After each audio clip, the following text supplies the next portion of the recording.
let's talk about S-drive. Paano natin pagkukumparahin ang S-drive ng lalaki at sex drive ng babae? Okay, birds do it, bees do it, men do it any old time. But women will do it if the candles are scented just right. At kailangan tapos na dapat lahat ng gawaing bahay bago nyo mapapayag ang mga partner ninyo.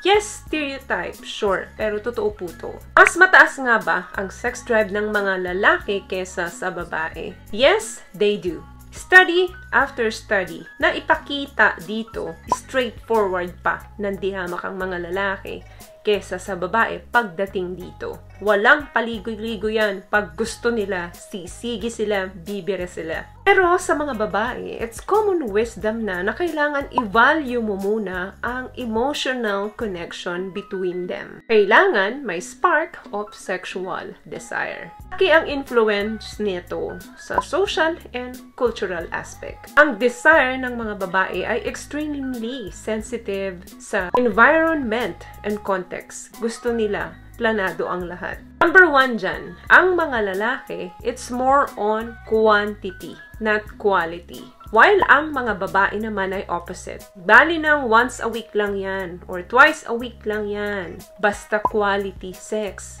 okay na okay sa kanila.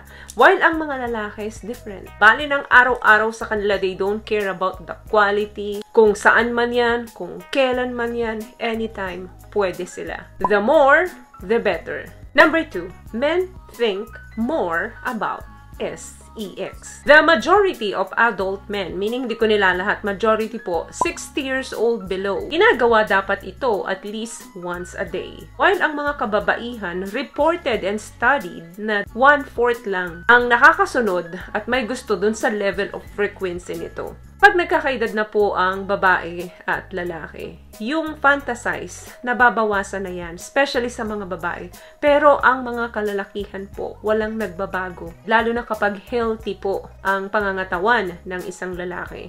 Gumagaling kasi sila, lalo na kapag nagkakaedad sila. Nagsasama-sama nila yung alam nila noon at yung generation ngayon, kung ano na ba yung uso. Another thing, men seek sex more avidly. Karamihan sa mga kalalakihan, kapag start ng relationship, mapa-middle of relationship man yan, or kahit taon-taon na yan nasa relationship, hindi nagbabago yung pagkagusto nila sa sex. Kaya nilang makipagtalik sa isang babae kahit wala silang feelings dito. Kaya nilang magbayad para lang maibigay yung pangangailangan ng katawan nila. May mga lalaki din na nagsasabi na mas proud sila kung nakaranas sila ng iba't ibang katalik dun sa lifetime nila. Mas maraming experience, meaning mas marami silang maia-apply dun sa susunod nilang kapartner. Last one, ang mga babae, pagdating sa pakikipagtalik, unpredictable. While ang lalaki is predictable. Kumbaga, sa ways, paghahanap ng direction, isang direction lang. While ang babae, maraming pasikot-sikot yan. Di lahat ng babae alam nila kung paano sila ma-turn on. May mga babaeng hanggang ngayon, hindi pa rin nila ito alam. Kaya ang nangyayari, very unpredictable sila pagdating dito. Ang mga lalaki kasi, very rigid and specific yan kung saan at paano sila ma-arouse. Ano yung gusto nila pagdating sa kama? Sino yung gusto nilang katalik? At papaano sila mapofall dito. Kasi nga, ang sex drive ng mga kababaihan ay more influence ng social and cultural. Meaning, nakadepende yon sa environment nila. Paano sila i-approach ng lalaki? Iba-iba po ang mga babae. Iba-ibang tactics, iba-ibang pag-uugali.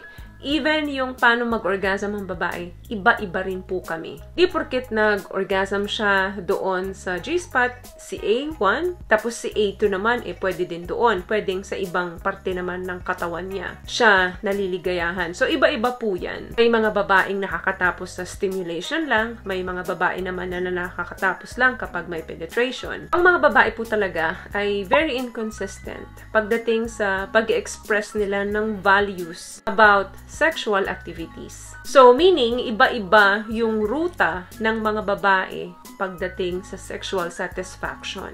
Paulit-ulit ko pong sinasabi na kahit anong aspeto ng relasyon, importante po ang communication. mapakama, paggising nyo, pagkatapos nyo, importante na open po ang communication ninyo.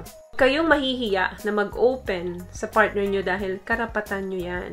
Layo ang mararating ng relasyon kapag parehong bukas ang isipan. Dahil mas madali nyong maiintindihan ang bawat isa. So yun lamang guys ang video natin for today. I hope may naibigay po ako sa inyong tips. At kung nagustuhan nyo po ang ating video, please give it a thumbs up, comment down below, and also share this video na rin po sa mga kaibigan na sa tingin nyong matutulungan ng video natin. Once again, palagi po kayong mag-iingat at palagi po kayong manalangin. Thank you guys for watching and see you on my next one. Always love yourself and be a blessing. Bye!